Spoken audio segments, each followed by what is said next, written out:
Bonjour à tous et bienvenue, moi c'est Lauriane, ici je vous parle tricot, je vous parle laine et comme chaque dimanche matin on se retrouve dans une nouvelle vidéo. Alors, vous le savez, vous l'avez vu dans le titre, c'est pas une vidéo comme chaque dimanche matin, et puis en plus là je me suis posée, j'ai pris mon tricot parce qu'on va blablater pendant un certain temps, je ne sais pas combien de temps ça va durer pour le moment, mais on est parti pour la foire aux questions. Alors tout d'abord, vous pouvez me suivre sur Instagram avec le même pseudo qu'ici, c'est-à-dire Laudemoiselle, et tout ce dont je parle, oui je vais essayer de mettre les liens dans la description si jamais je cite des modèles, des projets pour que vous puissiez aller les voir. Parce que j'ai rien avec moi, j'ai regardé un peu les questions, il y a 2-3 questions, je sais dans quel projet je vais parler, mais je suis pas allée les chercher. Alors je vous conseille de bien vous installer, moi j'ai pris mon tricot, j'ai ma bouteille d'eau à côté de moi, je suis bien installée, c'est parti. Alors si vous avez cette vidéo là, c'est parce que je suis en vacances. J'ai décidé cette année vraiment de faire une grosse coupure YouTube. Alors vous allez avoir des vidéos chaque dimanche matin comme chaque année, mais alors elles vont être vraiment plus courtes cette année. J'avais des idées, mais j'ai pas pris le temps, j'avais pas forcément le temps de toute façon de faire des vidéos parce que préparer les vidéos de la coupure d'été, ça veut dire avoir beaucoup de vidéos en amont, beaucoup de montage. Et j'avais pas le temps de ça, et je suis fatiguée, et donc voilà. Il y a une vidéo chaque dimanche, celle-ci étant la plus longue, et j'ai décidé que c'était la première.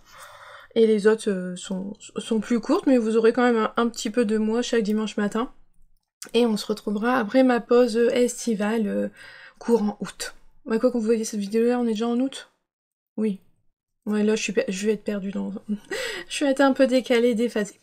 Enfin voilà, donc on se retrouve pour répondre aux questions. Je vous l'avais fait sur Instagram, j'avais posté le lien pour que vous posiez vos questions. Je l'avais partagé aussi sur YouTube, et donc j'ai pas mal de questions, je suis contente. Je l'avais déjà fait il y a 2 ou 3 ans finalement, il y a pas si longtemps que ça. J'avais peur que ce soit vraiment un redit de la même chose, j'ai pas été voir la première vidéo, les questions qui m'avaient été posées. Je me souviens qu'il y avait eu un gros sujet, beaucoup de questions étaient ressorties sur le budget de la laine. L'argent dépensé dans la laine, tout ça, c'était quelque chose qui avait été très conséquent il y a 2-3 ans, j'ai eu beaucoup de questions sur ça. Cette année, c'est un tout autre sujet qui est ressorti, c'est rigolo, mais je suis contente, je sais au moins globalement que non, je pense que mes FAQ se ressemblent pas, et depuis, vous êtes beaucoup plus nombreux ici, et donc vous avez peut-être pas vu cette vidéo-là, ou alors vous l'avez peut-être vue quand elle est sortie, et comme moi, en fait, vous vous souvenez pas. Donc je pense que ça peut valoir le coup, et donc on va faire ça aujourd'hui. Alors tout d'abord, ce que je porte le top Sambuco de Nadia de NCL Knits, que j'ai tricoté avec des laines. Alors c'était une abonnée qui me les avait offerts, alors je retiens jamais. J'irai The Life in the Long Grass, parce que souvent j'ai tendance à... Non, Madeline Tosh. Non, c'est ça, c'est Madeline Tosh. Vous voyez, je me perds un peu. Entre les deux, souvent je confonds. Bon, c'est l'une des deux. Tout est dans ma fiche de Ravelry, je vous mettrai le lien en dessous, voilà. Mais voilà, je porte le Sambuco de Nadia de NCL Knits, et puis là, au moment où je vous parle, je tricote mon top Baya de la Folie Ordinaire avec la classique Silk de chez Lang Yarn. Voilà, au moment où vous voyez cette vidéo-là, je suis avant le dernier podcast que vous avez vu, donc vous l'avez vu plus avancé la semaine dernière. Enfin, voilà. Donc allez, c'est parti, on va répondre aux questions. Alors tout d'abord, la première question n'est pas une question. Ah, ma tablette s'éteint déjà, je vais pas y arriver. C'était Emma, ma tricopine Emma, qui voulait juste me faire un gros bisou. Donc je t'embrasse aussi Emma, et j'embrasse toutes mes copines du tricoté, elles se reconnaîtront. Et maintenant, on va vraiment pouvoir passer aux questions. Alors, peut-être avant de faire les questions, je vais faire une rapide présentation, parce que je pense que ça peut être intéressant pour ceux qui ne me connaissent pas, qui sont là depuis peu de temps. Donc moi, c'est Lauriane. Cette année, en 2025, j'ai 36 ans. Je suis maman de 2 garçons qui ont 18 et 15 ans. Je vis avec mon conjoint et nos 2 chats. On vit sur la côte d'Opale, dans la campagne, dans le Boulonnais. Voilà, pour nous situer, donc dans le Pas-de-Calais, là-bas tout en haut. Et je tricote désormais depuis 2010. Donc maintenant ça fait 15 ans que je tricote, et ça va faire 6 ans que je partage mes aventures sur YouTube et sur Instagram depuis beaucoup plus longtemps, mais je saurais pas vous dire. Voilà, ça c'était pour la petite présentation rapide, si vous ne me connaissez pas. Il y a des questions qui ont plusieurs questions. Alors c'était anonyme, hein, donc je sais pas qui a posé les questions, parce que vous avez rarement... Si, il y a des personnes qui ont signé, vous avez rarement signé les questions, mais c'est pas grave, hein, c'est pas un problème. Mais voilà, c'est anonyme, donc soyez pas choqués si je vous je vous cite pas, je sais pas, j'ai pas votre adresse mail, rien, c'est vraiment purement anonyme, parce que je trouve ça bien de pas vous étiez vraiment libre de poser toutes vos questions. J'ai toutes les questions qui m'ont été posées. J'en ai aucune qui était déplacée ou que j'ai trouvé trop personnelle, invasive ou quoi que ce soit. Donc franchement c'est top. Vous êtes une communauté en or, je n'en doutais pas. Mais voilà, je tenais à le signaler. Et donc il y a des questions, c'est ça que je vous disais, je divague déjà, où il y avait plusieurs questions en une question qui avait été posée, et la question, bah, je les ai quand même toutes lues, je les ai regroupées quand il y en a certaines qui revenaient sur le même thème, et donc des fois la même question, je reviendrai plusieurs fois dessus à différents moments de la vidéo. Je sais pas si c'est clair, mais voilà. Bonjour Lauriane, je voulais savoir comment tu es tombée dans le tricot. Et voyez, là il y a d'autres choses derrière, mais je vous en parlerai après. Et il y en avait justement une autre question qui... J'ai plusieurs questions, et comment as-tu commencé à tricoter? Comment est née ta passion pour le tricot? Alors, je pense que moi, avant le tricot, ça a été le crochet, notamment. Donc en 2010, c'est la naissance de Noah, de mon deuxième garçon, et j'étais déjà sur Instagram pour d'autres loisirs, c'était ce qu'on appelle le digi-scrap. Alors c'est comme le scrapbooking, vous savez, quand on fait des pages avec des photos, des collages d'autres papiers, c'est beaucoup de collages de papier, mais avec des papiers en forme de fleurs, avec des mots, mais que voilà, on superpose tout ça. Alors moi je faisais ça, mais sur ordinateur, d'où le digi-scrap. Et j'étais déjà dans une communauté à ce moment-là sur Instagram, je suivais beaucoup de personnes qui faisaient ça. J'en faisais beaucoup, énormément, donc c'est énormément de temps sur ordinateur, sur Photoshop, et donc je repartageais beaucoup sur Instagram, je pense. Je sais plus, ils y sont plus sur Insta, je me suis dit je devais les partager sur Instagram. Enfin, toujours est-il que voilà, j'étais dans une communauté de personnes comme ça, et il y avait certaines... notamment il y avait une personne en particulier à qui je pense, qui à côté de ça faisait de la photographie, et qui pour les bébés qu'elle photographiait, elle faisait des bonnets au crochet, des bonnets au tricot il me semble. Et en fait c'est comme ça que je suis tombée, que j'ai découvert le crochet. Donc j'ai commencé par le crochet, j'ai appris le crochet en premier, je sais plus vraiment comment. Pas vraiment par YouTube, parce que moi franchement en 2010 YouTube c'était pas trop ça, je suivais pas vraiment YouTube, je regardais pas énormément de vidéos YouTube. Je sais que j'ai acheté Crochet Facile qu'on pouvait trouver en maison de presse, donc j'ai commencé comme ça, et ensuite, je sais plus, franchement je saurais plus dire. Ma mère faisait du crochet, donc elle m'a peut-être aidée à l'époque, quand je savais pas faire des choses, elle m'aidait, et je me suis par contre très vite lancée sur des modèles en anglais, en américain, parce que c'est vrai que le crochet, il avait cette problématique-là de... comment dire? Il y a les termes en anglais et les termes en américain.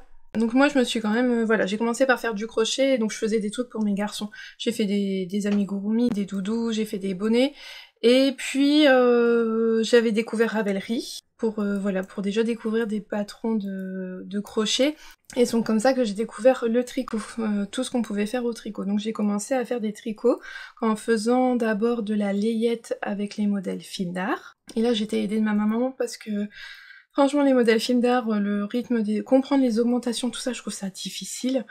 Je trouve que c'est pas... Ouais, non, je trouve ça difficile. Enfin bref, donc j'ai commencé comme ça, voilà, Noah, il avait 6 mois, 1 an, et je lui ai tricoté un petit gilet, je lui ai tricoté des bonnets, je lui ai tricoté des chaussons, je sais plus après, des pulls, je me rappelle d'un pull en jacquard, un tertia, il est sur mon Ravelry, quand vous descendez tout en bas, vous voyez... Il y a pas du tout tous mes projets que j'ai réalisés, mais il y a quand même les petits projets layettes, ils y sont. Quand on son pull... Alors je tricotais pas du tout autant que là, hein. Il me fallait du temps pour faire un bonnet, il me fallait du temps pour faire un pull. Je sais que son petit pull raton laveur, il était déjà plus grand, il devait avoir 2 ans. Il l'a pas mis longtemps parce qu'il était tout juste à la bonne taille, c'est vraiment dommage. Mais ça m'avait pris du temps à l'époque de faire un petit pull comme ça, je tricotais pas énormément. Et voilà, le tricot est rentré dans ma vie par la layette. Et je pense comme pour beaucoup de personnes, la maternité, les bébés, tout ça, la layette, puis c'est des pièces faciles. C'est rapide, c'est facile, c'est beaucoup au point mousse. Et c'est vrai que c'est un bon moyen, je trouve, de se mettre au tricot. Donc voilà, j'avais déjà découvert un peu finalement les réseaux sociaux d'abord, Instagram, puis après j'ai découvert Ravelry, et donc j'ai commencé à faire de la layette pour Noah, notamment. Parce qu'Axel était déjà plus grand, mais il a eu des pulls quand même. Il a eu des petits pulls, tout ça, des t-shirts au tricot faits quand même. Et je leur faisais chaque année le bonnet, le snood pour l'hiver. Ils en ont eu un chaque année, à chaque fois un nouveau. Puis au fur et à mesure, moi j'étais déjà donc sur Ravelry en 2010 et ils commençaient donc de plus en plus à suivre des personnes sur Instagram et j'ai découvert les tricots pour les femmes, notamment d'abord des châles. Et je me souviens très bien du gilet, c'était le Cal Blé, il me semble, de Caro Folies, qui était donc un grand gilet de chez Fil d'Art, si je dis pas de bêtises, tout au point de blé, le machin était immense. Et ça date d'il y a plus de 10 ans maintenant, et c'était finalement déjà un cal, comme on peut en voir tout déjà maintenant, comme on en voit maintenant. Et c'était avec Caro Folies, ouais, je m'en souviens très très bien. Un grand gilet au point de blé. Et donc j'ai commencé, alors j'ai tricoté, je tricotais pas beaucoup, je tricotais pas vite, je tricotais pas forcément tous les jours. Et je dirais que c'est à partir de 2015-2016 que j'ai vu un tournant dans mon tricot. Mais ça, je pense qu'on va en revenir après, parce qu'il me semble que j'ai une question... Donc voilà, ça c'était pour la partie, je sais même plus, mes débuts de tricot. Je dirais, voilà, notamment parce que la layette, ça m'a donné envie. Alors, on va arriver au le sujet qui a intéressé beaucoup de monde, c'est mon organisation tricot. Donc, justement, dans l'une des questions d'avant, il y avait la suite de la question était comment tu organises tes tricots avec ton activité de nounou? Ça, je l'ai même pas dit dans la présentation. Il y avait aussi bonjour Lauriane, tu sembles tellement productive, comment organises-tu tes temps de tricot? Ravie de t'avoir croisé au fil de la Manche Hélène, je t'embrasse également, c'était super de te rencontrer. Coucou Lauriane, je me demande comment tu fais pour tricoter autant, je suis à SMAT aussi et j'en profite pour tricoter pendant la sieste des petits, mais j'ai l'impression que tu avances très vite sur tes projets, quel est ton secret? Et bonjour, à combien estimez-vous votre temps de tricot quotidien et à quel moment tricotez-vous plus facilement? Donc pour ceux qui savent pas, je suis assistante maternelle agréée, donc c'est le terme en France qu'on utilise, c'est-à-dire que je travaille depuis mon domicile et j'accueille des enfants d'autres parents qui travaillent à mon domicile.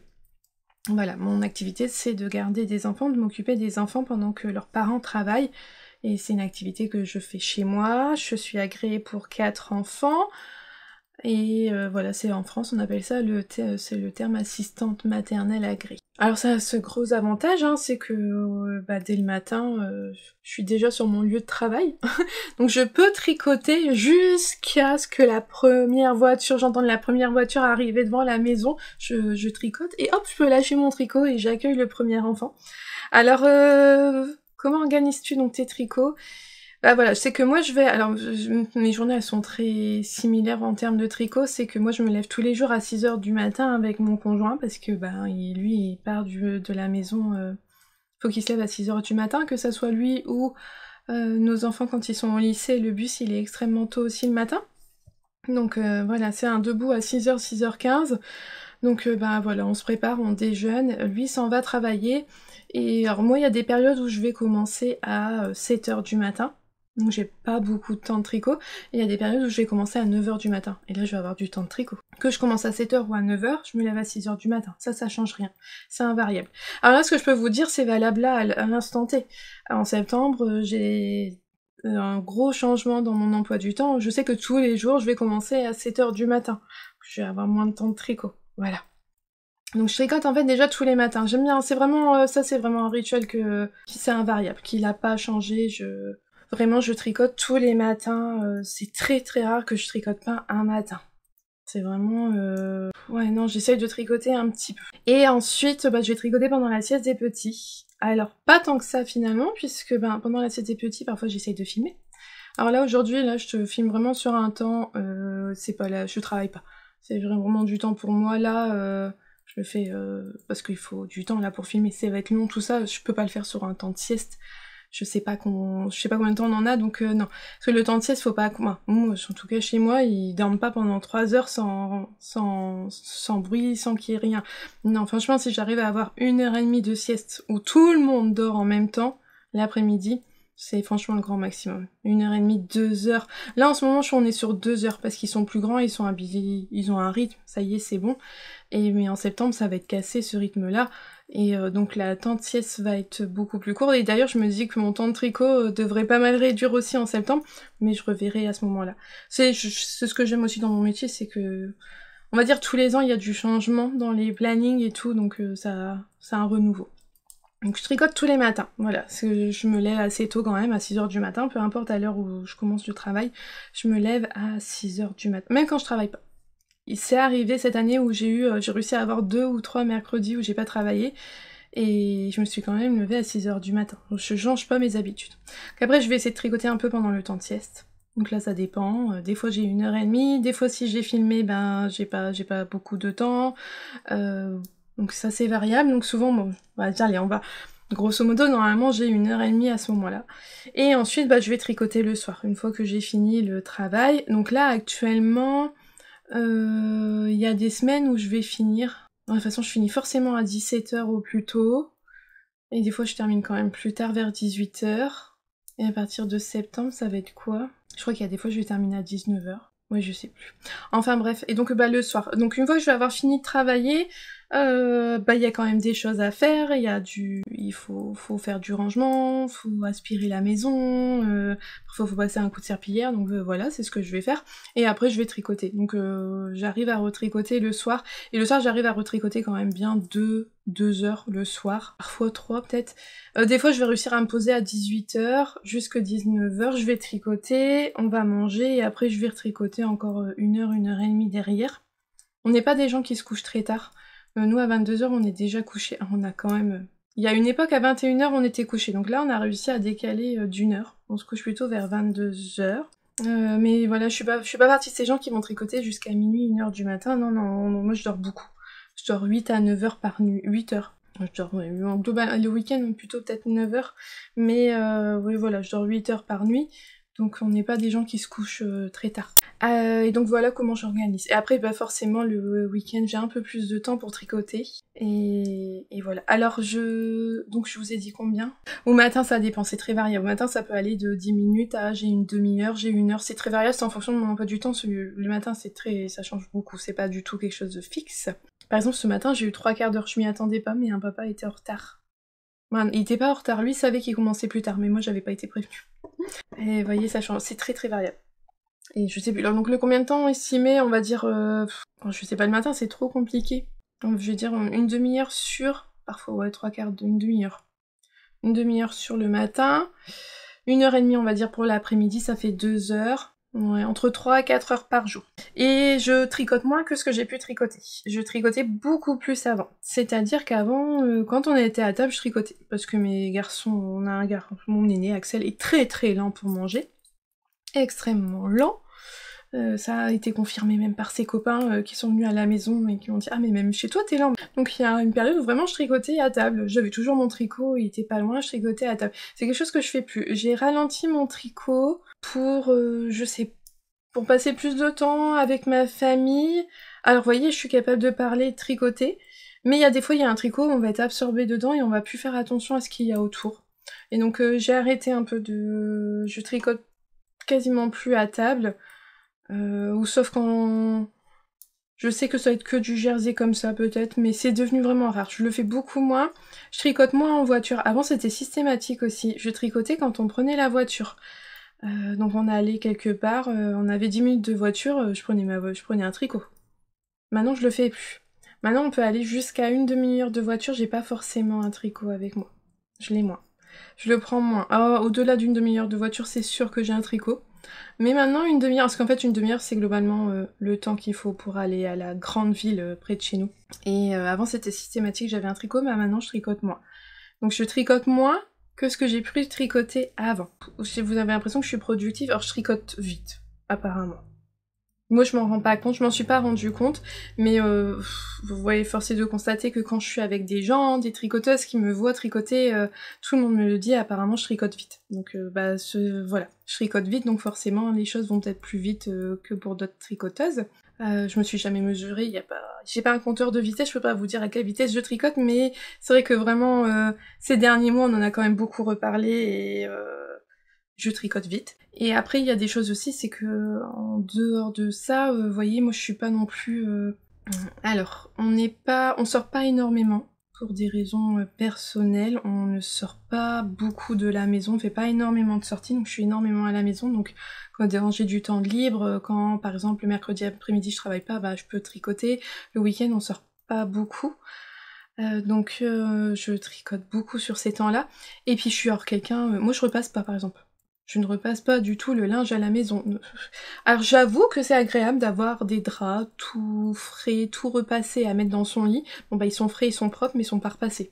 C'est sûr que c'est plus joli, mais voilà, je repasse rien du tout, donc je gagne du temps sur ça.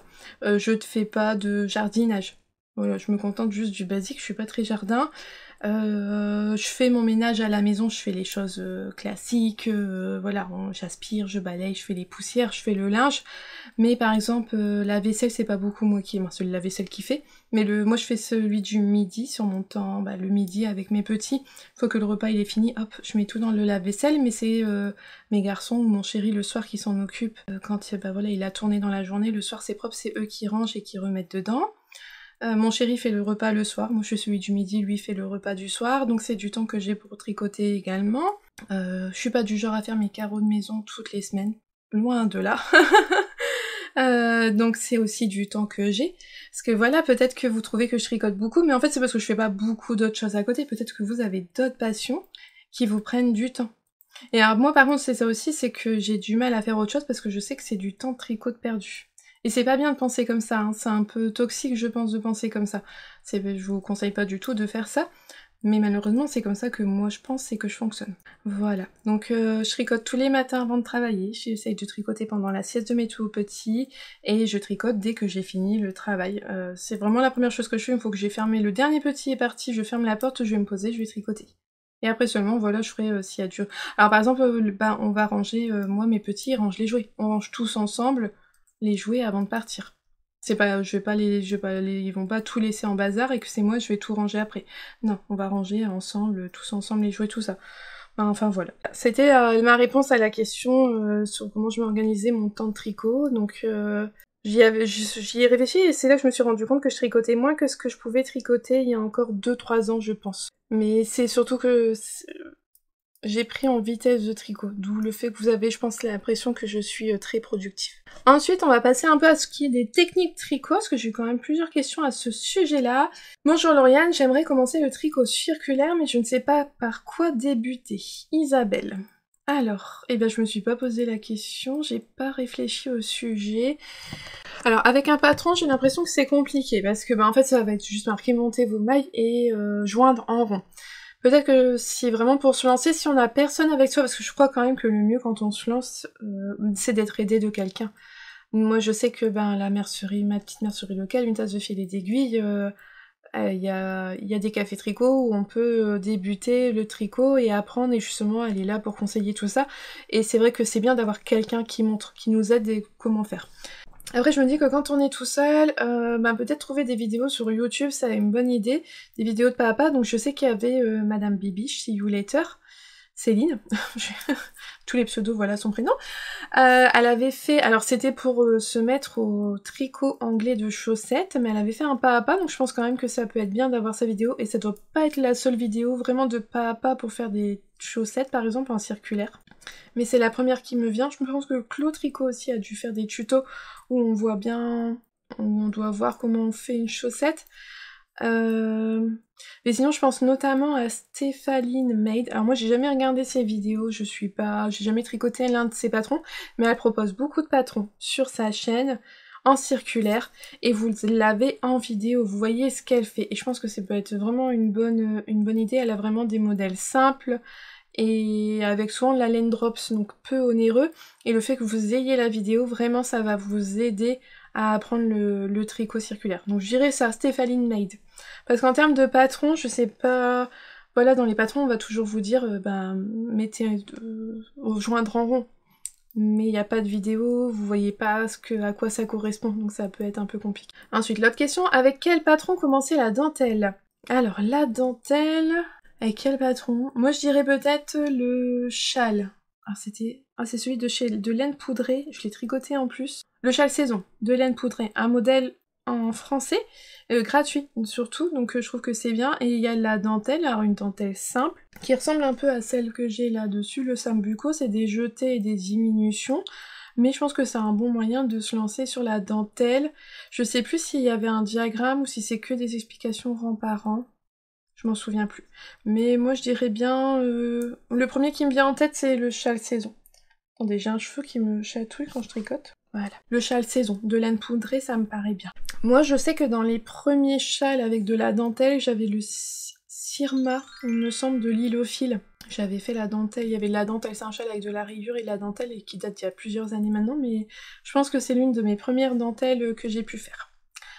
Avec quel patron démarrer le point brioche? Alors ça, je vais savoir répondre parce que c'est vraiment ma question, ça a été mon interrogation ces dernières semaines, derniers mois, parce que c'est vraiment une question qui revient souvent. Alors pour la brioche, j'ai envie de dire, si vraiment vous voulez juste simplement découvrir le point brioche, j'ai pas retenu...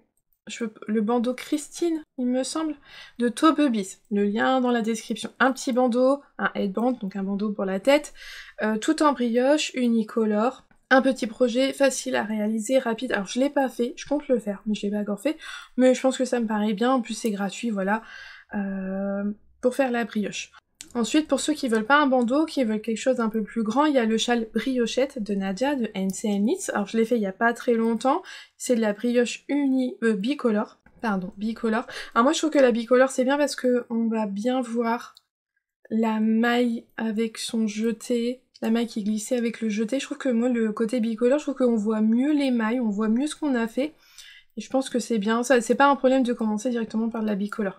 Moi la brioche je l'ai découvert dans les patrons de Steven West, je savais pas ce que je faisais, j'ai suivi le patron, il y avait des... Après il y a plein de vidéos, quand vous faites les MCAL de Steven West, il y a des vidéos, ça aide énormément pour justement se lancer dans ce genre de projet. Et après pour ceux qui... en fonction de votre niveau, si vraiment les choses que vous ne connaissez pas, tout ça, qui sont dit, vous avez du mal avec les choses nouvelles, que il vous faut vraiment un temps d'appréhension des nouvelles techniques. Les premiers modèles que je vous ai dit, c'est bien. Après, si vous aimez découvrir des nouvelles choses, que vous êtes aventureux, tout ça, et que vous n'avez pas peur de vous lancer vraiment dans un gros ouvrage, ben en fait, le châle Téline que je viens de faire de Les Chevaux Solidaires. Là, il est vraiment... il est très très bien expliqué. Et il y a beaucoup de brioche, et là vous êtes sûr à la fin vous saurez faire la brioche unicolore, bicolore, augmentation, diminution.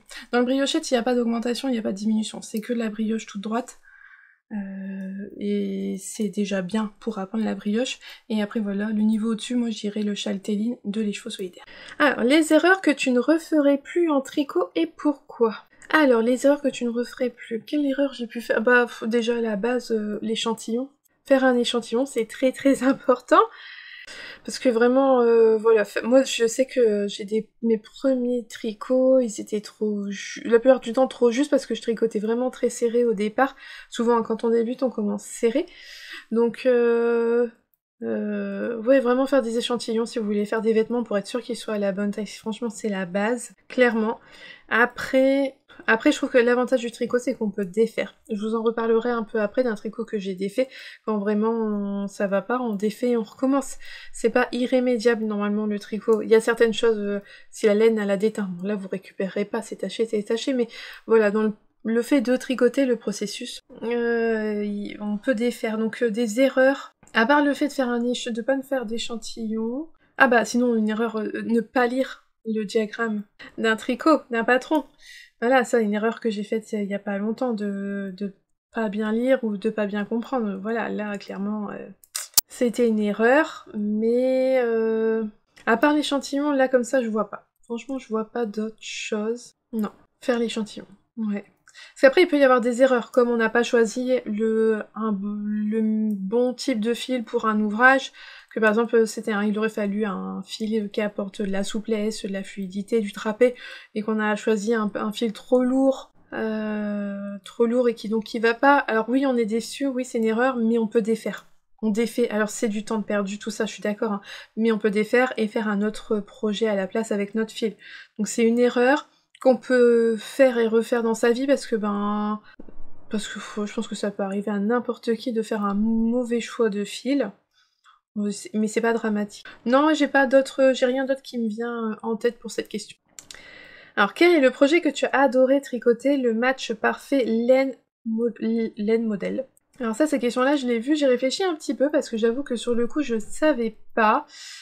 Et en regardant un peu sur mon Ravelry, s'il y a un modèle, c'est les châles de Steven West. Franchement, j'adore les châles de Steven West. Et je sais que j'en ai certains dont j'ai adoré le combo laine modèle.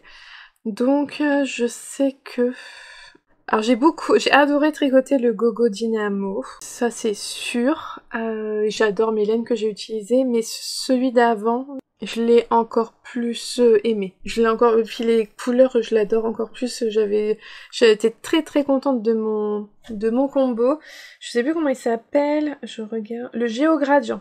Shawl de Steven West. Alors ça, c'était un MCAL, c'est le MCAL annuel de Steven West tous les ans au mois d'octobre, pendant 4 semaines, on reçoit un indice par semaine pour tricoter un châle mystère. C'est un rythme soutenu, tout ça, ça plaît pas à tout le monde, c'est pas toujours facile, mais j'avoue que chez moi, c'est une pression que j'aime énormément, et c'est vrai que ceux que j'ai fait, je l'ai fait 3 ans, ça fait 3 ans maintenant que je l'ai fait les 3 dernières années, j'ai adoré le faire.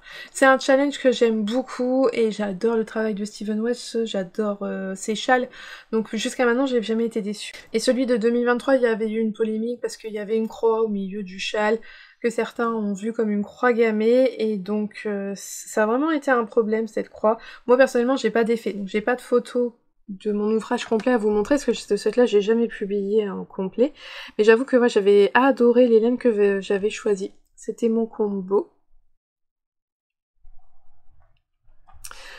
C'était des laines de Tricot & Stitch, laine de Mout et Bulle Bizarre. Et maintenant j'avais adoré mes laines, et j'adore mon châle. Et vous voyez là, vous pouvez avoir un petit bout, un aperçu du châle. Et je pense que c'est mon préféré. Ah, j'ai fait celui-là aussi. Ah, ma tête, ouais, je l'avais adoré aussi, mais je crois que mon préféré reste celui que je viens de vous montrer. Il y avait le Mesmerizing Mermaid Shawl. J'avais adoré le... Là, c'était peut-être plus les laines. Ça a vraiment permis de mettre les laines en valeur. C'était le calendrier de l'Avent de chez Artemisia, je l'avais pris en week-end, donc un écheveau par semaine, et c'était un magnifique dégradé arc-en-ciel. Mais ce châle-là, il y avait moins de technique, donc vraiment celui d'avant. Ah bah celui-là aussi, j'adore les modèles de Steven West. J'avais fait également le Exploration Station avec les laines de Pauline Bulbe Bizarre, et franchement, il est magnifique. Mais je pense que le Géogradient, le meilleur match laine patron, franchement j'avais adoré le faire. Et c'est celui qui, vous voyez, qui me vient naturellement en tête. Vraiment quand je regardais un peu mes images Ravelry, mes projets, je me suis dit, oh, celui-là, ouais, franchement c'est celui-ci. Et le projet tricot que tu es le plus fier? Ah bah c'est différent. Et celui-là, ça fait des années, j'ai déjà eu la question, je réponds encore et toujours la même réponse. Il s'agit du Quiet Star de Rory Locatelli. C'est celui dont je suis le plus fière parce que je pense que c'est celui où c'est la sensation. J'ai encore la sensation de quand je l'ai fait à ce moment-là, et je l'ai fait il y a déjà plusieurs années, et j'étais plus débutante que maintenant, donc vraiment j'étais fière de ce modèle. Vraiment, ça avait été un beau morceau à tricoter, hein. C'est un grand châle c'est un grand gilet avec un col châle, beaucoup de dentelle, des techniques que je connaissais pas, des techniques que j'ai jamais refait ensuite sur autre chose. Et je me souviens, j'avais acheté la laine au fil de la Manche. Je l'avais repéré sur Instagram, c'était chez Madeleine et Philibert, un très beau caramel, son coloris Ostende. Et en fait, quand on était en chemin pour aller au fil de la Manche, je regardais déjà sur Instagram les photos qu'il y avait des teinturières. Et Madeleine et Philibert avaient mis une photo de son stand et j'avais repéré les écheveaux. Je me suis dit, oh, c'est ceux-là que je veux. Et donc, quand on est arrivé, on est allé chercher tout de suite ces écheveaux-là. Et donc, je vous montre. C'est celui-ci. Et j'ai adoré le faire. Et en fait, il y a... Alors, est-ce que j'ai... C'est marrant, je mettais que des photos sur... Il n'y a pas ma tête. Il n'y a pas ma tête sur les photos, je coupais les photos pour pas avoir ma tête. Alors que maintenant, je suis sur YouTube et sur toutes les photos, maintenant il y a ma tête, mais là, c'est marrant, il n'y avait pas. Et il y avait une technique très particulière, c'est à ce niveau-là, la ligne là, elle est assez spéciale à faire. Et je sais que on me l'a redemandé quelques années après, je n'arrive pas à faire ça, comment tu as fait? Mais en fait, maintenant que je ne suis plus dessus, que j'ai pu... Je saurais pas vous dire comment on fait la ligne. C'était quelque chose à faire. Moi, je me rappelle, j'avais repris 3-4 fois avant d'arriver à la faire correctement. Et il faut avoir son tricot dans les mains pour essayer de comprendre, suivre ce qui est indiqué dans le patron et le faire. Mais non, c'est un sacré ouvrage. J'ai mis combien de temps pour le faire? 1er septembre 2019. Ah, dans l'année où j'ai acheté la laine, hein, c'est bien. 23 octobre 2019. Vous voyez, un peu plus d'un mois et demi. Je pense pas qu'il me faille autant de temps maintenant pour le faire, par exemple. J'irai plus vite maintenant pour le faire. Mais c'est un super bel ouvrage. Normalement, il y avait une ceinture, mais ça, je l'ai pas fait, la ceinture. Je le porte ouvert comme ça et ça me convient très très bien. Et en fait, il y a un point de semis, je crois, sur le haut du dos, sur les devants. Dans le dos, il y a toute la dentelle qui va en s'évasant. Et sur le devant, on a tout le col-châle qui redescend. Et c'est de la dentelle sur le col-châle. Est-ce que je peux vous montrer le col-châle? Et j'adore. Et c'est un gilet que je porte énormément. Alors, j'ai déjà pensé à le refaire parce que je l'aime. Vous voyez, là, c'est de la dentelle et là, c'est du point de semis. Je l'aime énormément. Alors, il est un peu trop grand. Là, vous allez le voir. L'épaule, elle tombe pas au bon endroit.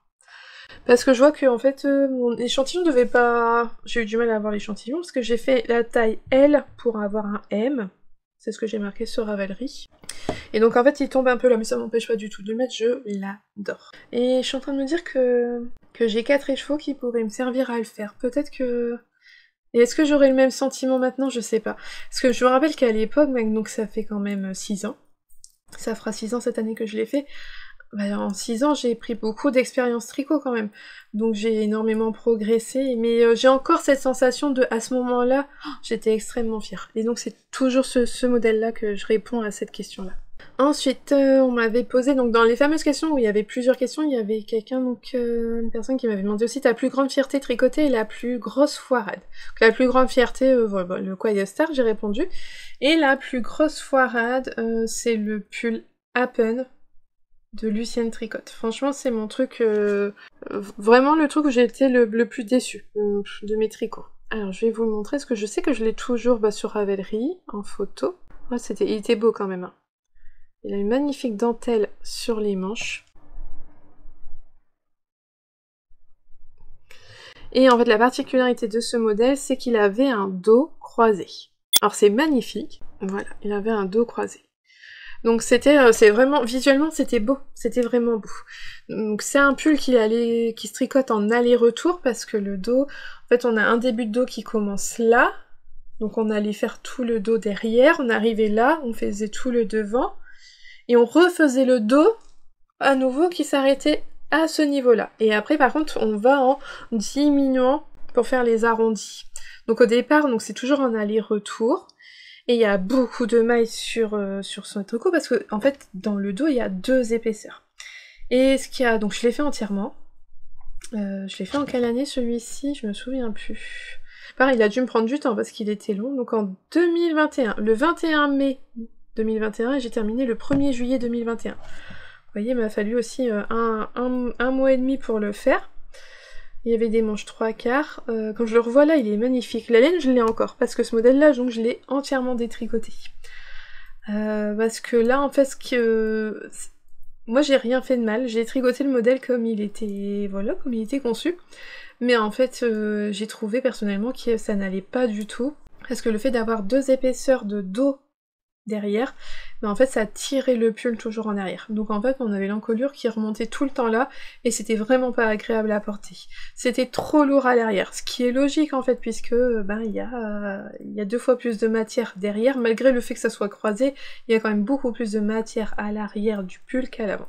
Donc moi personnellement j'ai dû le porter 2 fois, je me suis rendu compte que ça allait pas du tout, et j'ai tout détricoté. Alors je l'ai pas détricoté tout de suite, hein. Je l'ai laissé dans un coin, parce que vraiment j'ai été déçue. Ça m'avait pris tellement de temps en fait. Je sais plus, je vous disais tout à l'heure dans les erreurs, c'est pas grave, on défait, mais c'est vrai que quand on défait, on en a perdu du temps, ça fait pas plaisir de défaire. Donc non, j'avais été déçue, donc je l'ai laissé de côté. Et puis j'ai quand même fini par le détricoter parce que bah, y a énormément de laine dedans. Un mot pour la taille que j'avais fait, il fallait 4 écheveaux. Enfin, j'ai pas utilisé les 4 écheveaux, mais voilà, il fallait quand même prévoir 4 écheveaux de fingering. Donc j'ai tout défait, j'ai lavé ma laine, je l'ai remis en écheveau et je l'ai encore. Mais j'ai toujours rien fait avec. Mais je l'ai encore. Et c'est ma plus grosse foirade. Parce que c'est plus le modèle qui n'allait pas, à mon sens. Pas dans le fait que je me suis trompée dans le tricot ou autre, mais c'est le pull qui, pour moi, ça ne me convient pas. C'est pas le genre de construction qui fonctionne au tricot. Voilà. Coucou, quel est le challenge tricoté que tu souhaiterais accomplir? Un modèle avec un intarsia ou une dentelle japonaise par exemple. Bisous, PS, grande fan de tes podcasts, quel que soit le format. Merci beaucoup. Alors, un challenge tricoté à accomplir. Alors, un modèle avec de l'intarsia. Moi, j'en ai déjà fait de l'intarsia parce que les premiers jacquards que j'ai fait pour mes enfants, c'était de l'intarsia. Les modèles films d'art, hein, à l'époque, avoir un petit dessin là sur le devant, c'est forcément qu'en intarsia, sur les pulls. Moi, je me suis fait un gilet poncho que en intarsia complet. Ah non, non, il était pas en intarsia, il était en aller-retour, c'est pas pareil. Hein, c'était en jacquard aller-retour. Mais pas l'intarsia parce qu'on laissait pas des fils. Non, c'était en jacquard aller-retour. C'était un kit de chez We Are Knitters. Alors l'intarsia, ça me ferait pas peur. Je verrais un modèle, je me dirais, j'ai un modèle vraiment coup de cœur. Ah, c'est magnifique, c'est beau, je veux le faire. C'est pas parce que c'est de l'intarsia que ça va me bloquer, je le ferai. Ce que j'aime pas avec l'intarsia, c'est le fait qu'il faille parfois... C'est le fait qu'il faut parfois prévoir une quantité de laine. On laisse là sur les fameux petits poissons là en plastique, et que ben, c'est prévoir cette quantité de laine là qui m'embête. Est-ce que j'ai prévu assez de laine ou est-ce que je vais en manquer? Donc j'ai peur soit d'en manquer ou soit en fait d'en gaspiller, parce que ben, parfois on est un peu juste dans nos couleurs, dans nos contrastants, et peut-être que de faire plein de petits poissons, on va perdre de la laine et on va en manquer après. C'est ça qui m'embête avec l'intarsia. Mais sinon, c'est pas une technique qui me fait peur plus que ça. Quand est-ce que j'ai refait de l'intarsia? J'en ai refait un depuis, je sais plus sur quoi, mais voilà, ça c'est pas un... c'est pas un challenge, ça me dérangerait pas de le refaire. C'est sûr que je préfère un jacquard en rond, mais ça c'est pas un problème. Alors par contre, la dentelle japonaise, ça j'avoue que j'en ai jamais fait. Alors ça me ferait pas peur, parce que je me dis la dentelle c'est la dentelle. Une dentelle compliquée me fait pas peur, mais c'est vrai que je pense que j'en ai jamais faite. Et je sais pas, quel modèle... D'ailleurs, d'un coup, je me dirais Sari Norlund, elle ferait pas des modèles avec de la dentelle japonaise? Elles ont l'air à chaque fois assez compliquées, ces dentelles, je sais pas. Et ben là, n'hésitez pas, vous, à me dire si vous avez des idées, si vous savez. Vous connaissez des modèles avec de la dentelle, c'est vraiment de la dentelle japonaise, n'hésitez pas à me dire. Là, ça, je serais curieuse de découvrir et de tester, franchement. Ça, ouais, ça me tenterait bien. Sinon, moi, vraiment, dans l'idée, un challenge, c'est le stick. Alors, le stick, c'est le fait de venir couper son tricot. Donc, en fait, c'est qu'on veut faire un gilet en jacquard, mais on va le tricoter en rond, parce que le jacquard en rond, c'est mieux que en maille endroit. C'est plus agréable à faire que en aller-retour, donc on va venir faire son jacquard en rond, et on va venir couper le milieu de son tricot pour l'ouvrir et avoir un gilet. Ça, c'est un challenge, parce que ça, quand on coupe, on coupe. Après, c'est... Voilà, si on l'a raté, faut tout détricoter, faut recommencer, on a coupé nos fils, on se retrouve avec plein de petits bouts, moi... C'est pourri quand même comme idée si on rate. Là, c'est un challenge. Ça, j'aimerais bien faire. Je l'ai encore jamais fait.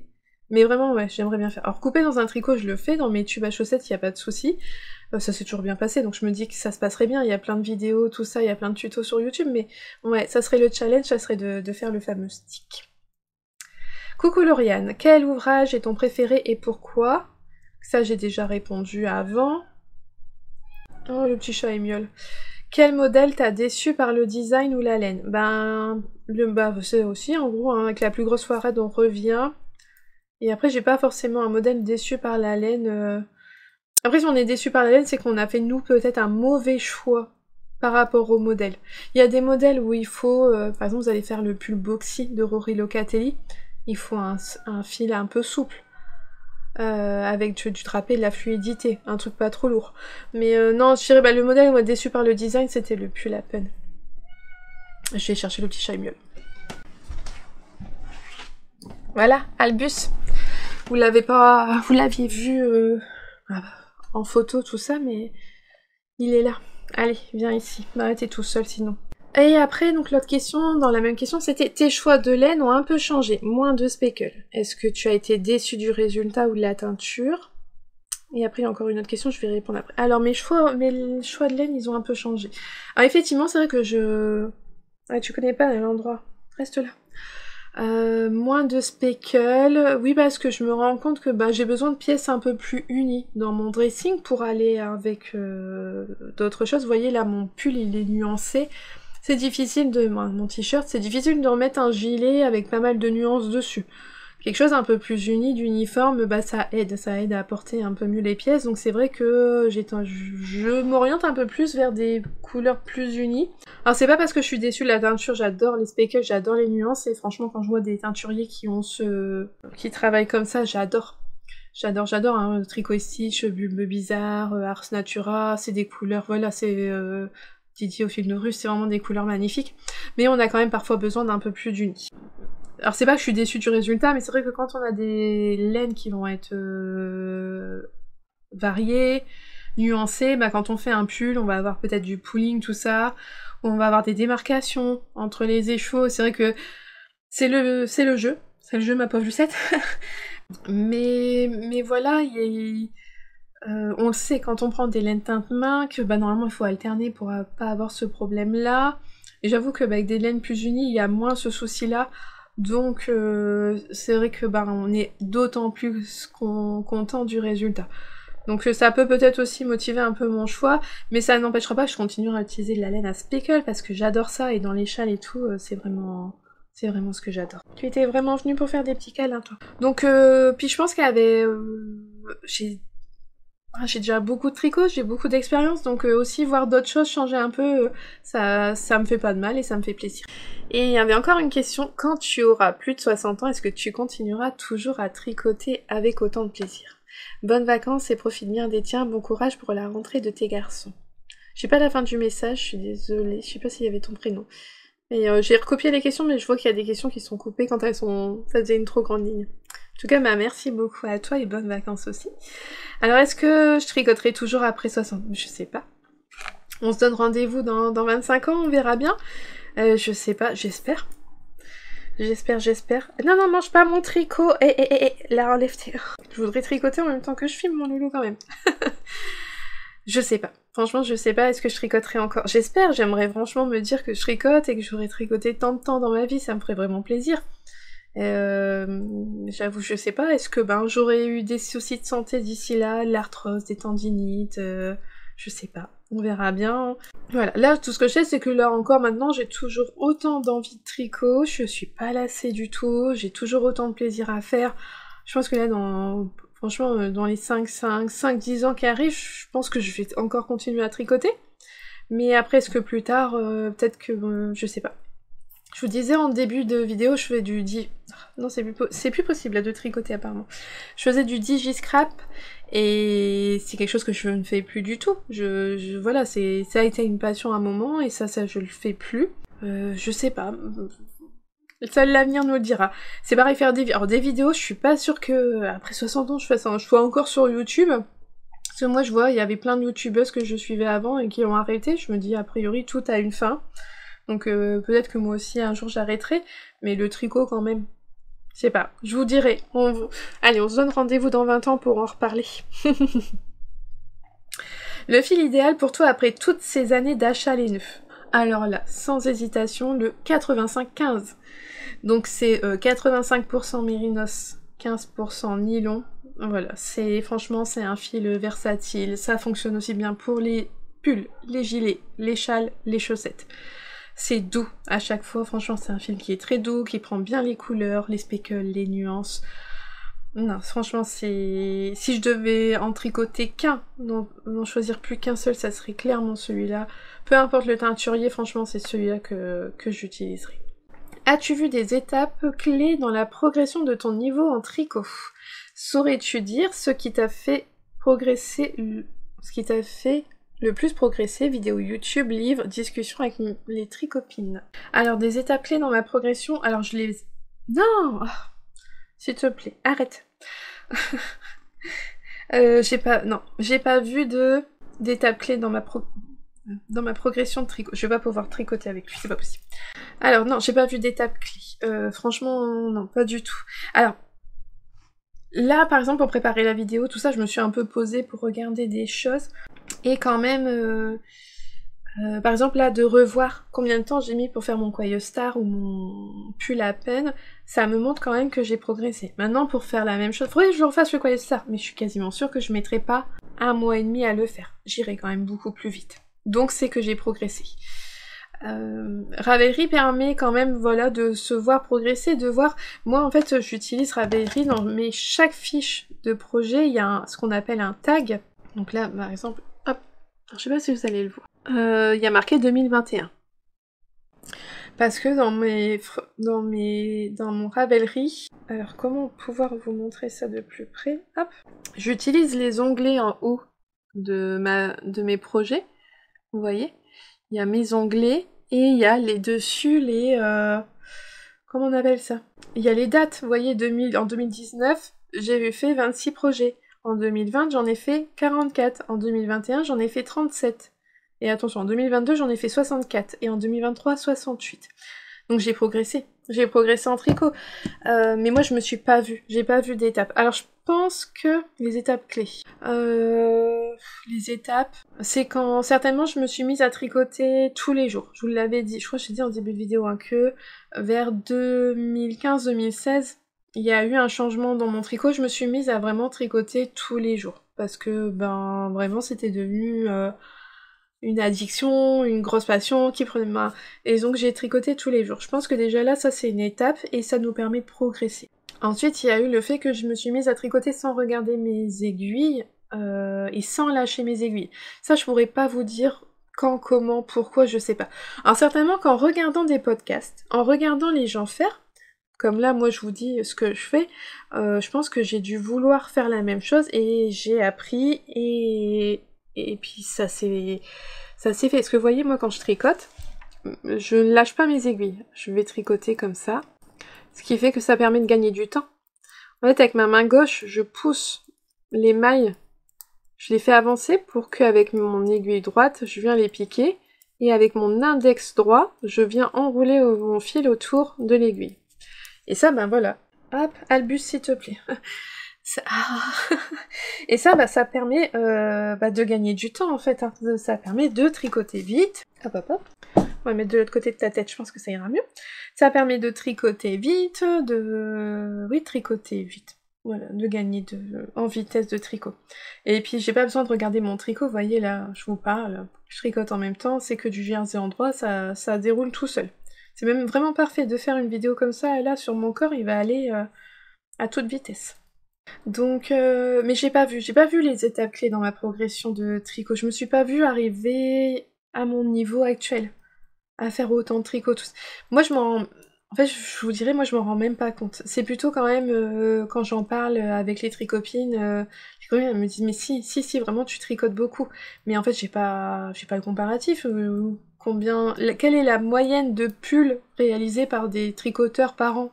Ça existe pas. On sait pas. Chacun est différent en fonction de son mode de vie, de ses passions, de ses autres loisirs. Il y en a qui font plein d'autres choses à côté, qui vont peut-être aller faire de la poterie, de la peinture, du yoga. Moi, tout ça, je fais pas. Donc, non, Albus. Donc, je sais plus. Moi, je sais même plus. Non. Ah, t'as tiré un fil. C'est quoi ça? Moi, j'ai pas tricoté avec le chat, c'est pas possible. Donc, je ne sais même plus où j'en étais. Voilà, tu m'as perdu, Albus. On a vu des étapes. Ah oui, voilà, mon niveau. C'est vraiment les copines qui me disent mais si tu tricotes vite et si tu sors beaucoup de pièces. Mais sinon, c'est vrai que moi, je m'en rends pas forcément compte. Alors peut-être que si maintenant de voir dans les podcasts, vous voyez, au départ, quand j'ai commencé à faire des podcasts tricot, je faisais un épisode par mois. Parce c'était en 2019. Et tout le monde faisait ça en 2019. On n'avait qu'un épisode par mois. Il fallait patienter un mois à chaque fois. On était dans l'attente de trouver une vidéo. Maintenant, quand vous regardez, je suis pas la seule à faire une vidéo par semaine ou une vidéo tous les 15 jours. Il y a quand même du monde maintenant qui est passé à ce format-là. Je pense qu'il y a eu quand même une accélération dans le monde du tricot. Par rapport à moi, quand j'ai commencé, vous voyez, j'ai commencé Ravelry en 2010, j'ai découvert les teinturières En quelle année j'ai commencé les teinturières? Je sais pas quand est-ce que j'ai commencé. Si mes premiers échevaux c'était... dites comme moi. Malabrigo. Mes premiers échevaux c'était Malabrigo. En quelle année j'ai commencé à tricoter des échevaux? Là, ça c'est quoi? Non, ça c'est Rico. Là, ça c'est Malabrigo. En 2014. Vous voyez, je tricotais déjà de la laine teinte à la main, Malabrigo, de manière industrielle, mais à la main quand même. La première teinture indépendante, c'était 2015, c'était Petit bout de moi, qui ne fait plus. Et en fait, les choses ont beaucoup changé. Il y avait beaucoup moins de teinturiers avant, comme il y avait beaucoup moins de podcasts, comme il y avait beaucoup moins de communautés tricot. Et je trouve quand même que... par rapport à 2019, quand j'ai commencé les vidéos YouTube, il y a eu une accélération de tout, et c'est général. Il y a beaucoup plus de teinturières, donc on a beaucoup plus de possibilités d'acheter. Il y a beaucoup plus de contenu sur YouTube et donc plus d'inspiration, donc ça donne envie de plus tricoter. Et il y a beaucoup plus de tricoteurs aussi qui regardent les vidéos. Et donc moi je vois en 2019, ce que je tricotais, je pouvais faire qu'une vidéo par mois. Et si j'ai pas de bêtises, je crois que c'était Magdalena, triple L de Mag, qui à un moment qui s'est lancée dans les vlogs. Et j'avais beaucoup aimé ça et j'ai essayé de faire pareil. Sauf que pour faire ça, bah, il faut du contenu. Mais pour faire du contenu, bah nous dans le monde du tricot, c'est pas évident. Il faut tricoter. Pour avoir du contenu, et ça prend... c'est long quand même de faire un châle, un pull, tout ça. Donc... il a fallu tricoter plus. Et je pense qu'après c'était un enchaînement. Pour pouvoir faire un peu plus de vidéos, faire des vlogs, il fallait que je tricote plus. Et plus je tricotais, plus je faisais de vidéos, plus j'avais d'abonnés, de commentaires, plus j'avais des retours positifs. Et donc bah il fallait après tenir la cadence, et donc je pense que c'était un peu un cercle vicieux et qu'il y avait un petit côté quand même toxique là-dedans. Alors je m'en suis jamais rendu compte, j'ai jamais trouvé ça stressant, j'ai jamais... je me suis jamais sentie obligée de tricoter ou quoi que ce soit, mais je pense que j'avais quand même parfois des retours quand j'avais des vidéos qui étaient plus courtes, des gens qui étaient déçus, parce que beaucoup de monde me disait « Ah mais moi j'aime bien quand les vidéos font plus d'1 heure de tricot », et donc il fallait, mais pour faire plus d'1 heure de vidéo, pas 1 heure de tricot, plus d'1 heure de vidéo, il fallait avoir de quoi parler. Parce que moi mes premiers podcasts, j'ai pas été revoir, mais ils devaient faire certainement 30 minutes pour un mois de tricot, donc... Et maintenant, je vous fais 30 minutes pour juste une semaine de tricot. Et je sais plus, donc je sais plus ce que je fais, bon voilà. Et donc en fait, quand même, que de devoir... Alors, ce côté où il fallait tricoter pour faire plus de vidéos, c'est vrai qu'il y a encore 2-3 ans, les gens, quand les vidéos étaient courtes, j'avais souvent des commentaires. Alors bienveillants, tout ça, c'était jamais méchant. Puis même ça fait plaisir, ça veut dire que son contenu plaît et tout, et donc les gens aimaient beaucoup avoir des longues vidéos. Et vous voyez, maintenant je tricote moins. Moins par rapport à il y a encore 2 ans, on le voit en plus en termes de pièces, hein. Je vous ai dit plus de 60 pièces en 2022-2023, depuis ça réduit, et je pense que ça risque peut-être même encore de réduire cette année. Je tricote moins, mes vidéos sont plus courtes, mais pourtant j'ai pas de message en me disant « Ah, j'ai préféré que tes vidéos fassent plus long ». Non, j'ai plus du tout ce genre de commentaires là, je pense que parce qu'il y a tellement de contenu à côté, les gens maintenant ils peuvent regarder des vidéos tricot pendant 2 heures sur YouTube tellement il y a du contenu. Donc j'ai plus besoin de faire autant de contenu. Oui, je sais même plus pourquoi je dis... j'ai divague complètement. Mais bah voilà, le monde il a changé, je pense quand même que les tricoteuses, tout ça, le monde a... Donc j'ai plus besoin de faire... Voilà. J'ai divagué, je sais même plus de quoi je vous parlais. Ah, je vous parlais de le fait de progresser, de regarder les vidéos YouTube, oui, de voir les gens, on a envie de faire pareil. C'était ça à la base hein, que je vous disais. Oui, bah voilà. Je sais plus le fond de ma pensée, je me suis perdue. Ah là là. Bah oui. Ah voilà, ma façon de... Sur YouTube, elle a évolué. Et puis on change avec le temps, donc j'ai eu quand même cette période où je tricotais beaucoup parce qu'il fallait avoir du contenu, même si ça n'a jamais été une contrainte ou autre, et voilà, j'ai pas un mauvais souvenir, ça me convenait très bien à ce moment-là. Maintenant je tricote moins, et ça me dérange pas non plus, ça me convient bien, mes vidéos sont plus courtes, mais ça vous va. Voilà, je suis toujours à une vidéo tous les dimanches matins, qui me paraissent bien. Je fais plus de vlog parce que ça me correspond plus en ce moment. Vous voyez, là je suis sur mes tricots, en fait je vous montrerai en début de vidéo un début de corps, et en fin de semaine un début de corps un peu plus avancé. C'est assez redondant, donc en ce moment non, ça me correspond pas. Et voilà, je fais des vidéos en ce moment qui durent 35-45 minutes et ça vous convient et ça me convient et ça c'est très bien comme ça. Alors oui, les vidéos, donc je pense que regarder des podcasts ça fait progresser parce que vous allez découvrir des techniques, parce que vous allez voir comment les gens y tricotent. Moi je tricote à l'anglaise je crois. Le fil dans la main droite, il y en a qui tricotent à la continentale, le fil dans la main gauche. Moi, je sais que quand j'ai commencé les podcasts, quand je commençais à m'intéresser à tout ça, on n'entendait que ça. La continentale, c'était la méthode la plus rapide, il fallait tricoter comme ça. J'ai essayé, j'ai pas réussi du tout. J'ai pas réussi du tout à tricoter. Je pense que chaque tricoteuse a sa manière de tricoter, et moi, je tricote très vite en étant à la main gauche. Le fil dans la main droite. Donc voilà, mais je sais que moi... Franchement, vers 2019-2020, c'est ce qu'on entendait, il fallait faire à la continentale, mais ça me convenait pas. Donc ouais, regardez des vidéos, des podcasts, je pense que ça permet quand même de progresser. Et puis, si vous avez la chance de pouvoir avoir des tricopines, bah voir les autres. En parler, tout ça, ça permet quand on a besoin de conseils, tout ça, ça permet de progresser, ça permet d'être... aussi encouragé, motivé pour se lancer dans des nouvelles choses. Mais il faut pas non plus se fier trop à ce que vous voyez sur YouTube. Moi, alors oui, je tricote vite, mais j'ai 15 ans de tricot derrière moi. Moi, là, je vois maintenant quand même, à l'heure actuelle, les gens, ils progressent beaucoup plus vite que moi, je progressais quand j'ai commencé, moi, en 2010. Là, je vois des gens, ils commencent en 1 an de temps, ils ont acquis ce que moi, il m'a fallu 5-6 ans, par exemple. Ça va beaucoup plus vite maintenant, parce que je pense qu'il y a on a accès à plus de contenu, de tutos, ça aide énormément, et puis beaucoup de monde partage maintenant, donc ça permet de s'enrichir, et je vois, moi, les gens maintenant, en 1 année de temps, ils ont acquis ce que moi j'ai mis en 5-6 ans. Donc n'oubliez pas, moi j'ai quand même 15 ans d'expérience derrière moi, et le fait de faire des vidéos, de partager du contenu, ça incite donc à tricoter plus, et plus on tricote, plus on va vite et plus on progresse. Voilà, je pense que ça joue aussi. Donc peut-être que si vous voulez progresser, lancez-vous dans des podcasts, hein, et faites des vidéos YouTube, peut-être que voilà, ça stimule en fait les vidéos, ça donne... quand on se prend au jeu de faire des vidéos, quand on aime ça, bien oui, on se met à tricoter plus et on progresse davantage. Voilà, je suis désolée, j'ai un peu divagué sur la question, et je me suis un peu perdue dans mes pensées, dans mes réflexions. Alors, l'autre question, c'était quoi? Je m'y perds dans mes questions. Alors, on en était où? Le fil, la progression, voilà. Alors, quels conseils pourriez-vous donner pour s'améliorer dans le tricot? Je suis débutante. Merci beaucoup, on adore vous regarder avec ma fille de 12 ans. Oh, c'est bien, c'est gentil, merci. J'adore quand vous me regardez quand c'est... souvent c'est mère-fille, c'est trop mignon. Alors, les conseils pour s'améliorer dans le tricot. Bah déjà, voilà, comme je disais, regarder des vidéos YouTube, voir l'expérience des autres, ça permet d'aider. Je dirais que tricoter un petit peu tous les jours. Vraiment, vous voyez, si vous tricotez une demi-heure tous les jours, bah, je pense que vous allez vous améliorer plus vite que si vous tricotez qu'une heure par semaine. C'est vraiment la régularité de la pratique qui va vous permettre de progresser. C'est comme faire du sport, si vous faites une séance par mois ou une séance toutes les semaines, vous n'allez pas progresser de la même vitesse.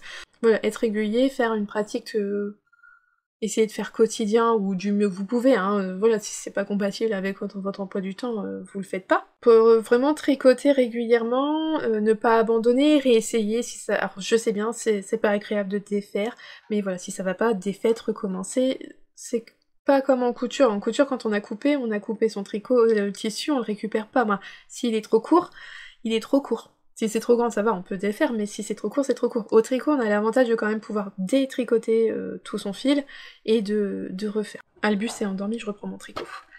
Essayer de tricoter de manière régulière. Et puis, voilà, en regardant des vidéos, prendre les conseils des gens, écouter les erreurs qu'on a pu faire ou les petits conseils qu'on peut donner, c'est hyper enrichissant. Et puis en fait, avec le temps, avec les années, tout ça, moi j'ai pas atteint ce niveau-là en 1 année. Vous voyez, j'ai quand même 15 ans de tricot derrière, hein, je me répète, mais voilà. Et ne pas se comparer aux autres. Je dirais, vous allez à votre rythme. C'est pas parce qu'il y a quelqu'un, vous voyez une tricoteuse, elle a commencé il y a 3 mois, elle se lance dans un pull tout en jacquard, et vous, ça fait 1 an et vous avez toujours pas fait de jacquard, bah c'est pas grave, on est toutes différentes, toutes et tous différents, et on progresse chacun à son rythme. C'est comme, ah oui, as-tu vu des étapes clés? Alors je dirais c'est comme nos enfants, on les voit pas grandir, parce qu'on les voit tous les jours. voyez. Ces enfants, on les voit tous les jours. Par contre, ces neveux et nièces, par exemple, on les voit moins souvent, et quand on va les revoir, on se dit « Ah, il a grandi !» Je pense que moi, c'est pareil avec mon tricot. Je me suis pas vue progresser dans le tricot parce que je tricote tous les jours, je suis tout le temps dedans, et... Alors oui, avec peut-être... je regarde pas mes anciennes vidéos, mais avec le recul de YouTube, je pourrais me voir avancer, progresser, je pourrais voir la progression, et puis comme regarder le temps que je mettais avant pour faire un pull, ça me permet d'avancer aussi, ça me permet de voir ma progression, et c'est un bon moyen. C'est un peu comme un journal de bord en fait, ça me permet de... C'est vrai qu'en me replongeant dedans, ça me permet de voir que j'ai progressé. Voilà, c'est tout ce que... Je pense que c'est ce que j'ai à dire pour ces questions-là. Question suivante. Quels sont tes coups de cœur en podcast tricot? Alors je regarde pas tant que ça, des podcasts tricot, parce que déjà, filmer mes vidéos, ça me prend du temps, monter mes vidéos, ça me prend du temps, donc je fais tout ça, je regarde pas d'autres vidéos, donc c'est vrai que j'en regarde pas tant que ça. Alors j'adore Pauline, Bulbe Bizarre. Vous savez, j'adore son travail, mais j'aime beaucoup aussi regarder ses vidéos, ce que j'aime, ses choix de projets, ses choix de couleurs, et j'adore voir l'envers du décor de son métier de teinturière, l'entrepreneuriat. Ça me donne pas du tout envie de faire ça, pas du tout, mais je trouve ça très intéressant de voir l'envers du décor. Voilà, elle avait fait une vidéo sur la confection des calendriers de l'Avent, on se rend compte du travail que c'est, et je trouve ça, voilà, vraiment incroyable. Alors après, j'ai pas vraiment de coup de cœur, je vais suivre... Alors, si dans la même veine, maintenant je regarde The Woolly Skin, elle a sorti comment on appelle ça? Une chaîne où elle a que ses vidéos... Alors elle a une chaîne où elle parle de podcast tricot classique, et elle a une chaîne où elle parle vraiment que de sa marque The Woolly Skin, et c'est hyper intéressant aussi, j'aime ce côté, voilà, l'envers du décor. Je sais plus le nom de... Color...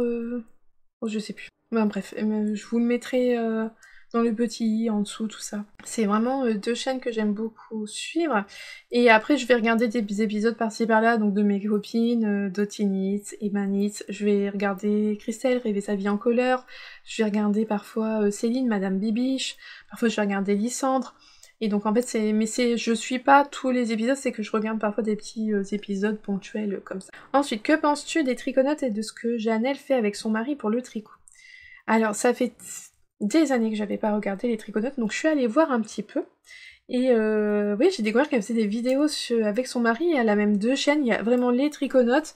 Alors le travail de Janelle, il est incroyable, elle est plein de conseils justement pour se lancer dans le tricot, à chaque fois c'est sur plein de thématiques, le matériel, les laines, les erreurs de tricot, c'est vraiment super intéressant ce qu'elle fait.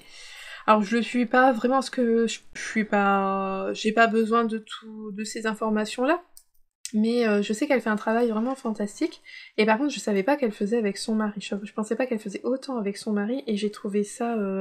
Ouais, c'est sympa ce qu'elle fait, c'est intéressant. Alors j'ai pas d'avis parce que j'ai juste regardé un peu, ils ont un podcast, ils ont des discussions, donc ils sont à deux, et ça c'est chouette, les podcasts à deux, il y a une interaction avec quelqu'un, c'est un autre genre de vidéo qui est intéressant et qui est sympa. Mais voilà, j'ai pas plus d'avis parce que je regarde pas ces vidéos, j'ai juste été voir un peu. Mais ça a l'air pas mal, mais je regarde pas. Alors, cette question-là m'a fait rire, je sais pas qui est-ce qui l'a posée. Voudrais-tu créer une box en collaboration? Alors, je me suis dit, mais qu'est-ce que je peux apporter à une box? Alors moi, je suis ouverte à toute proposition, hein, je suis pas drôle, mais je vois pas ce que je pourrais apporter dans une box. Moi, je crée rien, en fait. Je crée du contenu, je fais des vidéos, je vous partage mon expérience tricot. Voilà, moi, je suis une tricoteuse lambda, j'utilise des laines, soit parfois industrielles, ou alors teintes à la main par des personnes incroyables, et j'utilise des patrons créés par des personnes incroyables, et juste je suis un patron avec des laines que quelqu'un a teint pour moi. Donc moi je fais rien en fait. Je sais pas ce que je pourrais apporter dans une box.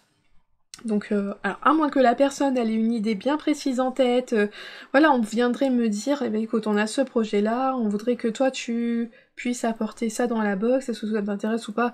Peut-être que oui, peut-être que je dirais oui, je sais pas, voilà, je suis pas fermée, mais j'avoue que là, comme ça, je vois pas trop ce que je pourrais apporter à une box, je sais pas. Donc, en suspens, la question. Voilà, moi je crée rien en fait, donc je vois pas ce que je pourrais apporter à une box. Bonjour, je souhaiterais savoir comment vous faites pour gérer vos achats de laine. Je m'explique. Est-ce que vous choisissez d'abord le modèle du tricot, puis vous choisissez votre laine, ou bien vous choisissez d'abord de la laine qui vous plaît, et puis vous voyez plus tard ce que vous faites avec. Alors, c'est marrant parce que la question, j'y ai réfléchi, et sur le coup j'avais ma réponse que je dis tout le temps, mais finalement j'ai changé, je me suis rendu compte que j'ai changé. Alors, je n'achète pas de la laine, ce qui est sûr, c'est que j'achète pas de la laine, et je verrai plus tard ce que je fais avec. Non, pas du tout, ça non. Avant, quand je me rendais à un festival, je faisais ma liste des modèles. Je regardais sur Ravelry, je me disais je veux faire ça, ça et ça, faut que je trouve la laine pour le faire. Et finalement, en y réfléchissant, c'est plus ce que je fais maintenant. Je suis allée au fil de la Manche avec une toute autre démarche. Dans mon Ravelry, il y a plein de favoris, j'ai plein de patrons déjà achetés qu'on m'a offert, donc j'ai déjà pas mal de patrons disponibles dans ma bibliothèque Ravelry. Et Ravelry est un site que j'adore aller dessus. Alors je réponds pas vite aux messages, hein, mais je vais zioter toutes les sorties chaque jour, parce que j'adore aller voir les modèles, voir les gens ce qu'ils ont fait, ça me donne des idées. Et donc en fait, c'est vrai que maintenant en y repensant, quand je vais acheter, je vais acheter plus au coup de cœur, mais avant d'acheter, je vais réfléchir à ce que je vais pouvoir faire avec. Donc là, typiquement au fil de la Manche, je savais pas ce que je voulais. Franchement, je savais pas. Je savais que je voulais acheter des laines vers des teinturiers dont j'ai pas l'habitude. J'avais jamais rencontré Woollette. Il y avait des teinturiers qui venaient de Lituanie, de Pologne, que je ne pouvais pas revoir ailleurs, donc il fallait en profiter là. Mais j'avais pas trop d'idées. Alors si j'avais été quand même avec des mohair que j'avais, je m'étais dit il me faut trouver de la laine pour aller avec les mohair. Mais sinon, j'avais pas de but vraiment. Donc par exemple, chez Woollette, j'ai pris 2 écheveaux de fingering et 2 écheveaux de mohair.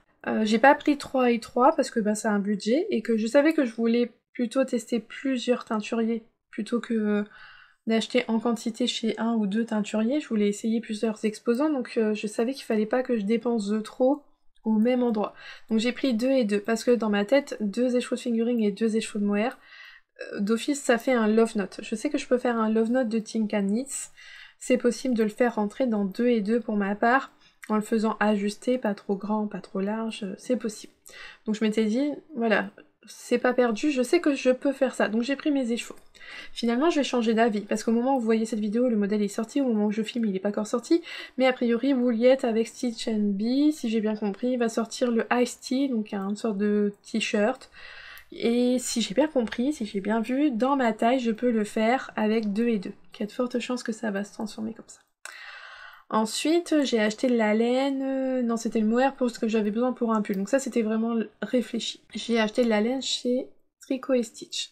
J'ai acheté un écheveau de fingering, un écheveau de mohair. En fait j'ai eu un coup de cœur pour un écheveau, gros coup de cœur pour ce coloris-là.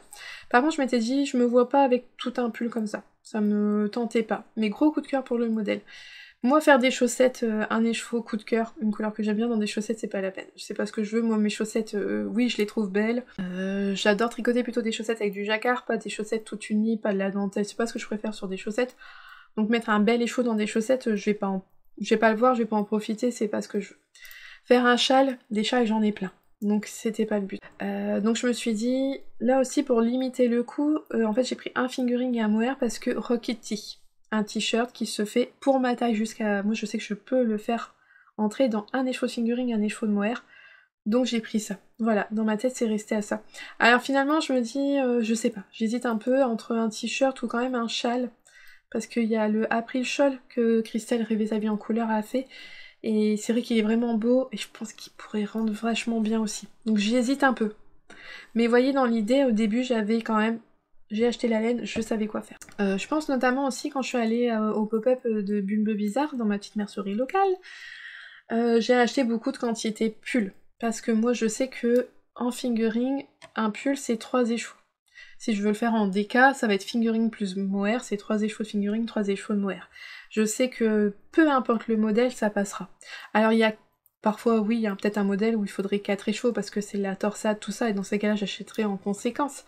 Mais globalement, franchement, 80% de mes pulls, 90 même, ça passe dans 3 écheveaux de fingering. Donc je prends pas de risque. En fait, je sais que ce coloris-là, je le veux sur un pull. Donc je prends déjà d'office 3 écheveaux. Même si j'ai pas le modèle exact en tête. Je vais aller sur Ravelry, il me faudra pas plus de 5 minutes pour trouver un modèle pour le faire. Donc c'est pas un problème. Donc je vais dire que j'achète maintenant plus au coup de cœur. Mais en réfléchissant instantanément à quel modèle je pourrais le faire. Et ça, dans ma tête, des modèles, j'en ai plein, je manque pas d'idées, d'inspiration, donc voilà. Maintenant j'achète plus au coup de cœur, mais je réfléchis tout de suite à la quantité dont je vais avoir besoin. Ce coloris-là, je le veux sur quoi? Un châle, des chaussettes, un pull. J'y réfléchis tout de suite pour acheter la bonne quantité tout de suite. Voilà. Et on arrive au bout. Alors, c'est pas une question, c'est une proposition et j'ai trouvé super intéressante. Bonjour tout d'abord, merci pour vos vidéos, vos conseils et vos annonces tricotées. Ce n'est pas vraiment une question, mais plus une demande. Est-ce que vous pouvez organiser aussi un annuaire, comme les tricotés, des petites merceries, comme ma petite mercerie, une tasse de fil et d'aiguille. Quelque chose qui propose des laines artisanales, mais aussi commerciales, et où chacun peut faire la promotion de ça. Alors je pense de sa petite mercerie, parce que j'ai pas la fin de la phrase là, mais ça doit être certainement ça. Ah, je peux peut-être la retrouver. Bon, c'est pas grave, je vais essayer en même temps que je vous parle. Alors oui, bah oui, très bien. Je peux très bien faire ça en fait, c'est vraiment pas un problème. Je trouve l'idée super bonne. Effectivement, je trouve ça bien parce que quand on va en... Alors moi je pense notamment quand je vais en vacances, j'aime bien trouver les petites merceries près de mon lieu de vacances. Parce que même si j'y trouve des laines, hein, que c'est exactement les mêmes que peut-être à ma mercerie, hein, c'est tout à fait possible, c'est quand même des laines que j'aurais achetées dans mes vacances. Ah, il y avait beaucoup de choses encore derrière le message, je l'ai retrouvé. Faire la promotion de sa petite mercerie, son petit refus à faire connaître, refuge je dirais peut-être, enfin, pour faire vivre les commerces locaux. Voilà, c'est simplement une idée car ce n'est parfois pas facile de savoir s'il y a une petite perle pas loin de chez soi et qui mérite qu'on fasse un peu de route. Encore merci pour tout et bonne continuation. Effectivement, c'est vrai que moi par exemple j'ai une demi-heure de route pour me rendre à ma petite mercerie. C'est pas énorme, hein, mais c'est quand même une demi-heure. Je peux pas, quand j'ai fini ma journée de travail, je peux pas m'y rendre, c'est fermé par exemple. Et je pense qu'en tant que tricoteuse, pour rencontrer d'autres passionnés et trouver sa petite perle rare, on est prêt à faire de la route. Même 1 heure de route, je pense qu'on pourrait le faire. Alors oui, bah je vais le faire. Alors sur Ravelry, sur mon forum Ravelry, j'avais ouvert des posts pour que les gens recherchent des tricotés et aussi inscrivent les tricotés récurrents. Par exemple, donc il y a pas mal de régions où il y a des tricotés, j'ai des régions où j'ai rien du tout, il me semble. Je l'ai ouvert aussi au Canada, Belgique, tout ça. Je sais qu'en Belgique, on a eu quelques tricotés qui ont été annoncés. Et donc parfois, vous allez trouver dans des villes un tricoté qui a lieu tous les samedis matins à tel endroit. Et en fait, ça a permis à des gens de découvrir des tricotés près de chez eux. Ça a permis à des tricotés qui venaient de s'ouvrir d'avoir des tricoteuses qui sont venues. Donc c'est vraiment bien, et oui, je vais le faire aussi pour les merceries, parce que c'est vrai que c'est une très très bonne idée. Alors je sais que You Need to Learn, elle a un site où elle fait une carte interactive où on peut trouver justement les tricotés, les merceries, je sais qu'il y a ça, mais je pense que ça fait pas de mal d'avoir une autre ressource sur un autre site, parce que pas tout le monde pense à aller sur You Need to Learn, c'est vrai qu'il y a beaucoup de gens sur Ravelry. Alors je sais que Ravelry c'est pas le site le plus facile, le plus intuitif, mais ça me permettait, voilà, c'est quand même le site de référence pour les tricoteuses, ça me permettait vraiment d'avoir un endroit accessible à tout, et qui soit gratuit.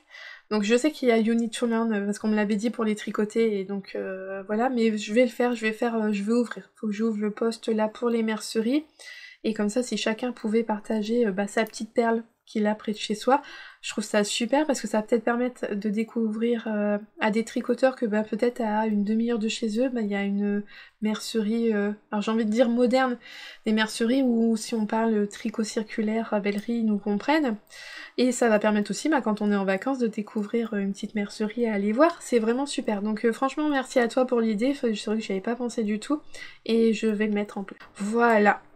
Et on est arrivé au bout de cette vidéo. Ah non, Albus, tu tombes. Oh là là là.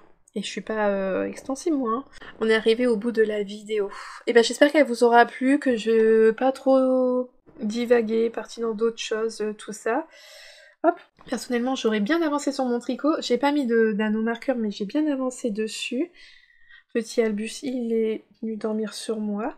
Hop, tu viens dire au revoir. Donc voilà, c'était la dernière grosse vidéo avant les vacances. Oh, mon petit bébé.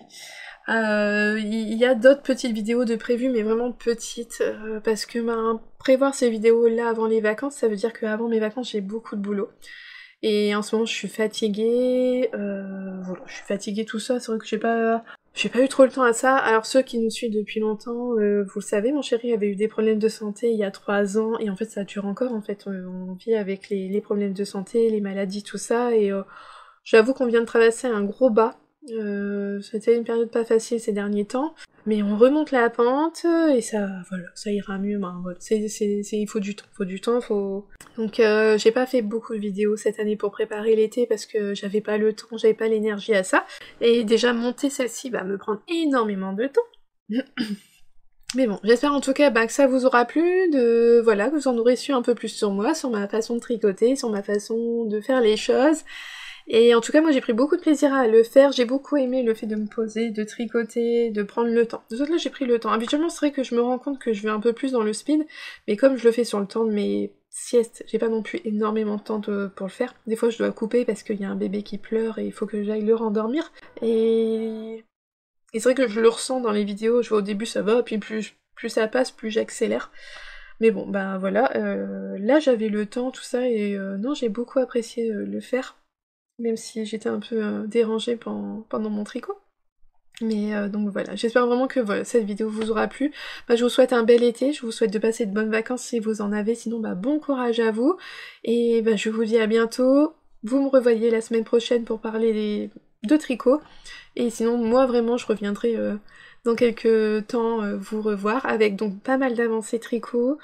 Et puis bien en forme, je pense, bien reposée et bien en forme, mais en tout cas bien motivée pour repartir pour une nouvelle année scolaire. Allez, en attendant, je vous souhaite une belle journée ou une belle soirée en fonction de quand est-ce que vous regardez cette vidéo, et surtout un bon tricot, et je vous dis à bientôt. Bye!